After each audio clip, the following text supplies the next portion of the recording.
ఆంధ్రప్రదేశ్ రాజకీయాల్లో big boss అన్న పదం ఎక్కువగా వినిపిస్తోంది. కొంతకాలంగా బిగ్ బాస్ చుట్టూనే పాలిటిక్స్ సాగుతున్నాయి. అది కూడా లిక్కర్ స్కామ్ విషయంలో. వైసీపీ 5 ఏళ్ల పాలనలో లిక్కర్ స్కామ్ పెద్ద ఎత్తున సాగిందని, ఏకంగా 3,000 కోట్లకు పైగా స్కామ్ ఇందులో ఉందని ప్రచారం సాగుతోంది.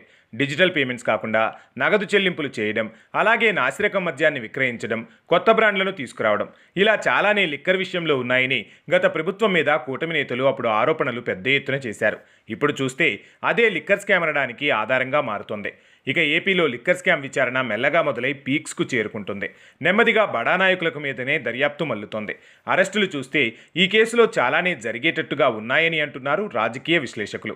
ఈ నేపథ్యంలో ఎవరు అరెస్ట్ అవుతారు, ఎవరు ముందు ఎవరు తరువాత అన్న చర్చ కూడా సాగుతోంది. దాంతోపాటుగా ఈ కేసులో మూల విరాట్టులు ఉన్నారని, వారిని పట్టుకొని అరెస్టు చేయాలని కూడా కోరుతున్న వారు ఉన్నారు. మరి బిగ్ షాట్స్ ఎవరన్న చర్చ ఒకవైపు ఉండగానే తెలుగుదేశం పార్టీ సీనియర్ నేత, మాజీ మంత్రి సోమిరెడ్డి చంద్రమోహన్ రెడ్డి లిక్కర్ స్కామ్లో బిగ్ బాస్ని అరెస్టు చేయాలంటూ కీలకమైన ప్రకటన చేసేశారు. లిక్కర్ స్కామ్లో వారిని వీరిని కాదు, బిగ్ బాస్ని ముందు అరెస్టు చేసి జైలుకు పంపించాలని డిమాండ్ చేశారు.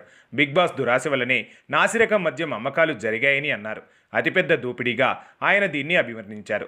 సిబిఐ, ఈడీ రంగంలోకి దిగి విచారణ చేయాలని అంటున్నారు.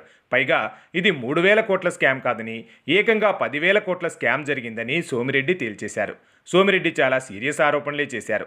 అవన్నీ ఇప్పుడు మంట పుట్టించేలా ఉన్నాయి. అసలే లిక్కర్ స్కామ్ మీద రాజకీయ రాద్ధాంతం రోజురోజుకి అధికమవుతోంది. వైసీపీ నేతల్లో గుబులు రేగుతోంది అని అంటున్నారు. అంతేకాకుండా ఈ స్కామ్లో బడా వ్యక్తుల ప్రమేయం ఉందని చెబుతున్నారు. ఉన్నట్టుండి సోమిరెడ్డి బిగ్ బాస్ అని ఒక పెద్ద ఆరోపణే చేశారు. ఆ బిగ్ బాస్ ఎవరన్నదే ఇప్పుడు చర్చగా మారింది. సోమిరెడ్డి పేరు చెప్పలేదు, కానీ వేలు పెట్టి చూపుతున్నారు. ఆయన చెప్పిన పేరు ఎవరిదో అందరికీ చూచాయిగా అర్థమవుతోంది. కానీ ఆ పేరును ఆయన చెప్పకుండానే ఎవరో అన్నది హింటిస్తున్నారు. సిబిఐ, ఈడీలు విచారణ చేయాల్సిన భారీ కుంభకోణం అంటున్నారు.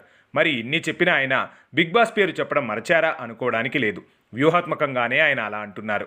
ఇంతకీ బిగ్ బాస్ ఎవరంటే జవాబు అందరికీ ఇప్పటికే తెలిసిపోయిందో ఏమో.